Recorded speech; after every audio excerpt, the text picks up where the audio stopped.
रोस्टरम पर राणा जवाद साहब खड़े थे और डायरेक्टर न्यूज़ है जियो के, और उन्हें चीफ जस्टिस साहब पूछ रहे थे कि आप कितना कमा रहे हैं इससे प्रेस कॉन्फ्रेंस से कितना कमाया आपने, और आप झूठ बेचते हैं, झूठ बोलते हैं, झूठ करते हैं, और ये सारी चीज़ें पूरी दुनिया में लाइव नशर हो रही थी। चीफ जस्टिस ऑफ पाकिस्तान की बॉडी लैंग्वेज इलेक्शन कमीशन के वकील जब उनके सामने खड़े थे, जिन पर इल्ज़ाम वो लगाते हैं कि उन्होंने बल्ले वाला फैसला जो है उसे मिस इंटरप्रेट किया है, उसके सामने ये तरोताज़ा और ये ताज़ा दम चीफ जस्टिस नहीं थे और क्रॉस आर्गूमेंट करने वाले नहीं थे कि फैसल सदीकी से पूछ रहे हैं कि आपको आइन से प्यार नहीं है, आइन से शुरू करें ना, प्रेम्बल से शुरू करें ना, यहाँ से शुरू करें, यहाँ से करें। तो वहाँ सूरत हाल और थी, वहाँ स्लिप हो गई उनके हाथ से उस दिन मेजोरिटी जो थी, 7 बंदे किसी और जगह खड़े थे और चीफ जस्टिस जो हैं वो मिनॉरिटी में चले गए, तो जो फुल कोर्ट की समात चल रही है। लेकिन इधर क्या सूरत हाल थी, इधर प्रेस टॉक आपके खिलाफ, जुडिशरी के खिलाफ किसी और ने की है, और जिसने प्रेस टॉक की है उसको आम माफी दे दी, और जो नशरियाती राइट्स रखते हैं उनको कह रहे हैं कि आपने तौहीन कर दिया। भाई हामी तो आपको बता रहे हैं कि उन्होंने आपके खिलाफ ये बातें की हैं, आपको कौन बता रहा है कि उन्होंने बातें की हैं? ये तो ब्रॉडकास्ट ही बता रहा है आपको कि किसने क्या खिलाफ बातें कर दी हैं। फैसल वाडा साहब ने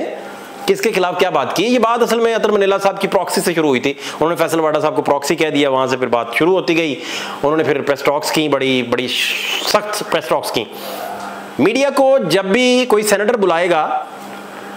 और कोई एमएनए बुलाएगा कि मेरे घर आए, मैंने प्रेस टॉक करनी है, या मेरे ऑफिस आए, कोई ऑफिस होल्डर है वो, तो वो कोई मिनिस्टर है तो हमें जाना होता है, प्रेस टॉक डीएसएनजी लगती हैं, लाइव चलता है। अगर वो किसी को, क्योंकि हुकूमती ओहदेदार है, अगर वो किसी को कुछ गलत कह रहा है तो ये किससे पता चल रहा है कि आपको वो गलत कह रहा है? वो हम ही तो आपको बता रहे हैं, तो इसमें हमारा क्या कसूर हो गया? अच्छा, आप फिर कह रहे हैं कि आप नशर दोबारा कर रहे हैं, उसे दोबारा से नशर कर रहे हैं, आप उसे कह रहे हैं कि आप रिपीट टेलीकास्ट कर रहे हैं, तो हम आपको रिपीट टेलीकास्ट करके बता रहे हैं कि आपके बारे में ये राय रखते हैं ये लोग, ये जो पॉलिटिकल एलीट है ये अदलिया के बारे में ये राय रखती है, और आपके मौजूद तरीन सीनियर तरीन जज के बारे में ये आर्गूमेंट है इनके, ये राय है। फिर आप फैसल वाडा का मतन रखते सामने, और फैसल वाडा साहब का मतन रख के तो आप डिस्कशन में लेके आते, उन्हें कन्फ्रंट करवाते कि ये लाइनें कैसे हुई, ये प्रेस कॉन्फ्रेंस तक बात कैसे पहुंची, ये तय कैसे हुआ, किसके कहने पे हुई, आप किसके कहने पे ये कर सकते थे, और मीडिया को किसने कहा कि ये सारी लाइव करें, कौन सा कोई प्रेशर था, क्या मामला थे। और उसके देखें, कानून और आइन की बहुत बड़ी अहमियत है, वो सबसे मुकद्दस है, लेकिन अगर कानून और आइन जो है वो नाक की मोम की मानंद मुड़ जाए किसी भी जगह,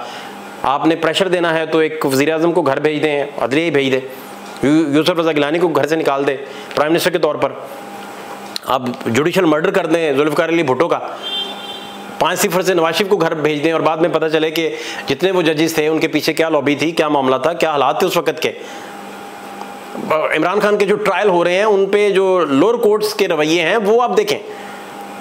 उनके ट्रायल की इद्दत केस के ट्रायल में जितनी इल्लेगैलिटीज सामने आ रही हैं वो रिपोर्टेड है, सारी रिपोर्टेड फैक्ट्स हैं, और जितने वहाँ कवर करने वाले रिपोर्टर्स हैं वो बाहर आके इसको 20 दफ़ा रिपोर्ट कर चुके हैं, और वो फिर केस ठहर भी नहीं रहे। जब वो बड़ी अदालतों में जाते हैं, ट्रायल से निकलकर हाई कोर्ट में जाते हैं, तो वहाँ भी नहीं ठहर रहे। अब पूरी दुनिया के सामने मीडिया को चोर डाकू, और वही बातें जो मतीउल्लाह जान साहब को मैं सुन रहा था थोड़ी देर पहले, सुपरस्टार है, बहुत बड़ा नाम है, बड़ी क्लैरिटी वाले जर्नलिस्ट हैं, मैंने बहुत कम पाकिस्तान में देखा इतनी क्लैरिटी के साथ लोग काम करते हैं, और इतनी डेडिकेशन के साथ और इतनी मेहनत के साथ। मतलब मतीउल्लाह जान साहब पे मैं कोई 20 वीलॉग्स कर सकता हूँ, इतना मैं बेहतर तरीके से उनके कंडक्ट को, उनके काम को, उनके प्रोफेशनलिज्म को, उनकी दयानत को समझता हूँ, देखता हूँ। वो भी आज बड़े परेशान थे और हैरान थे, वो भी जो बातें कर रहे थे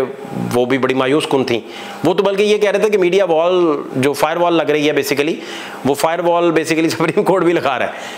भाई आप एक देखें, जो राणा जवाद साहब हैं, राणा जवाद साहब को क्या पता है कि उस ब्रॉडकास्ट से कितने पैसे आए हैं और कितने आए होंगे? पैसों का हिसाब का शुमार तो है नहीं। बात तो यह है कि आपके बारे में रिस्पेक्टेड पार्लियामेंट के, मौजूद अपर हाउस के एक रिस्पेक्टेड बंदा जो बड़ा डीप रूटेड है, जो बड़ा अहम है, जो बड़े पूरे ही सीनरी के अंदर सबसे इंपॉर्टेंट 3 शख्स है जो बड़ा हुकूमतों के लिए भी बड़ा नायाब शख्स है, वो ये राय रखता है, वो आप तक पहुंचाई है और उनको आपने माफ़ी दे दी, वो एग्जिट करके चले गए और कसूरवार हो गया मीडिया।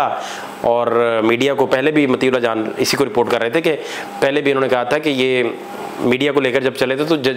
उनका कहना था कि जर्नलिस्टों को हरासमेंट का सिलसिला शुरू हो गया था। तो ये या तो यही चीज़ें इलेक्शन कमीशन के जो थे सामने आपके खड़े वकील सिकंदर साहब बड़े सुपरस्टार हैं, हफीज़ पीरज़ादा साहब के शागिर्द भी हैं,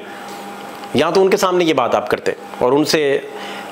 इसी तरह डेप्थ में जाते कि कैसे आपका फैसला जो है बल्ले वाला वो कैसे इधर उधर हो गया और क्या हुआ बेसिकली, लेकिन वो तो हो नहीं सका और मलबा सारा जो है वो मीडिया पे गिरा दिया गया। 2 हफ्ते का टाइम दिया गया और 2 हफ्ते के टाइम के बाद सूरत हाल इसकी क्या बनती है क्या नहीं, और मीडिया इस पर मशरूत माफ़ी मांगता नहीं मांगता। और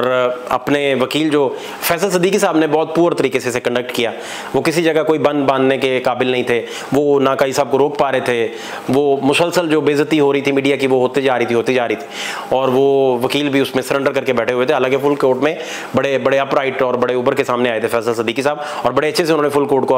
आर्गूमेंट किया था, लेकिन वहाँ सूरत हाल बिल्कुल डिफरेंट थी। अब जिसने अदालत के बारे में गलत ज़ुबान इस्तेमाल की और इनडिसेंस तरीके से पगड़ी उछाली, वो बाइज्जत बरी हो गए। और जो नशरियाती राइट्स रखते हैं, जो हमारा राइट है कि आप आवाम तक पहुंचाएं कि आपके बारे में सीनियर मौज़ज़, एक जगह चीफ जस्टिस साहब कह रहे थे कि पागल खाने आप जाके जो पागल तकरीर करता है वो लाइव दिखा सकते हैं। तो फैसल वाडा साहब का ये मसला था, फैसल वाडा साहब का रिस्पेक्टेड है बड़े, और मुस्तफ़ा कमाल साहब का ये था इशू, और उसे वो कोई मतलब अहरे गहरे नहीं है, बहुत रिस्पेक्टेड और पब्लिक ऑफिस होल्डर हैं, रिप्रेजेंटेटिव हैं आवाम के, और वो जिस भी तरीके से आए हैं, खैर जैसे भी वो यहाँ तक पहुँचे हैं, लेकिन देखें पीटीआई का फेस तो रहे ना, इमरान खान साहब के करीबी दोस्त भी रहे। अब के सेटअप में वो